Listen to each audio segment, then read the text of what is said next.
እኔ ፕሮፋይል ላይ የተሙን ሳሚ አድርጎት አይቼ ማለት ነው። እውነት የተሙ አክስት እግዚአብሔርን ነው የምላችሁ፣ እውነት አድርጋው እውነት ትክክለኛ ከሆነ ትማራለች ብዬ እኔ እንጃ። መንግስት ይምራታል ብዬ አላስብም። እግዚአብሔርን ነው የምለው። ፍትህ ለጀግኖቻችን ለጋዜጠኞቻችን ስሩ ከተባሉ እንደዚህ የለፉ የዚህን ያህል ጥቃት የሚደርስባቸው ለምን እንደሆነ አላውቅም። ፍትህ እውነት እንደዚህ አይነት ታሪክ እኔ እንጃ ብቻ ፈጣሪ እኔ እንዲህ በጣም ራሳችንን ዞር ብለን ከኋላችን ማን ያለው እንድንል ያደርገናልና በጣም ነው ያዘንኩትኝ። እግዚአብሔርን በጣም ነው ያዘንኩት። ሳሚ ፕሮፋይል አድርጎታል በክራንች ሆኖ ማለት ነው። እንደው መድኃኒዓለም የሱ ነው እንዳይለን። እኔ አሁን የዛሬውን ቪዲዮ በጉጉት እየጠበቅኩ ነው።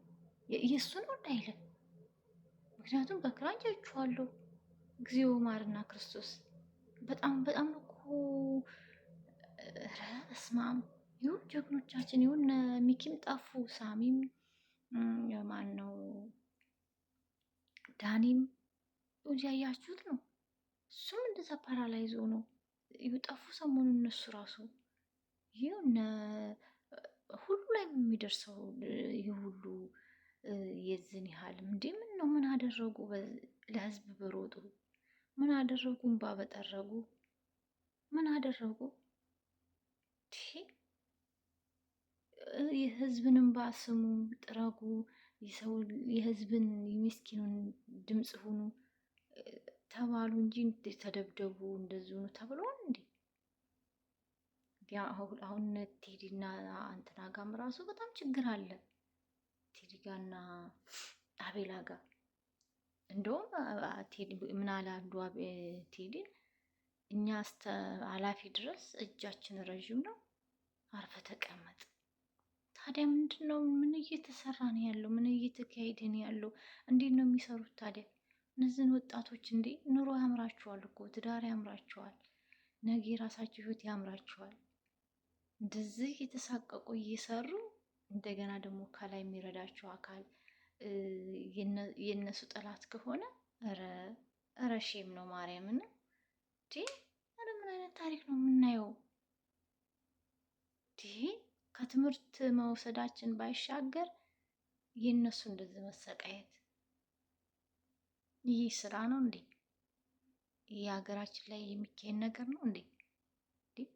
እናያለን እኮ በሰው ሀገር ላይ አንድ ሰው ጥፋተኛ ከሆነ እኮ የበላይ አካል መጥቶ ረድቷቸው በስነ ስርዓት እነሱ እንትን የሚሉበት ነው ያለው። አይደለም ሊደበደቡ፣ አይደለም እንደዚህ በሐሰት ወንጀል ሊገቡ፣ አይደለም እንደዚህ እግራቸውን እስከ መቆረጥ እስከ መደንዘዝ ሊደርሱ ማለት ነው። ትንሽ ፍንጭ እንኳን ካገኙ ቶሎ ብሎ ከነሱ ጋር ነው የሚቆሙ። የምሬን ነው የምላችሁ። እኔ ተሙንም አየሁ። አሁን ታያችሁ ደግሞ በቃ ባለፈው ራሱ ዞላ ጋር ስንት ነገር ነው ያለው። ኧረ ያስጠላል። ጌታን ካደኛ ራሱ እንዲ በጭንቀት እንዲ እኔ ይህን እያየ የማይጨነቅ አለ ብዬ አላስብም። ምክንያቱም በጣም ነው የሚያስጨንቀው፣ በጣም ነው የሚከብደው። የዚህን ያህል ዱላ ድብደባችሁ ምንድን ነው? እና ለማንኛውም ራሳችሁን ጠብቁ። እግዚአብሔር ከእናንተ ጋር ሁላችሁ ማለት ነው። እነ ሚኪም ጠፍታችኋል፣ ብቅ በሉ።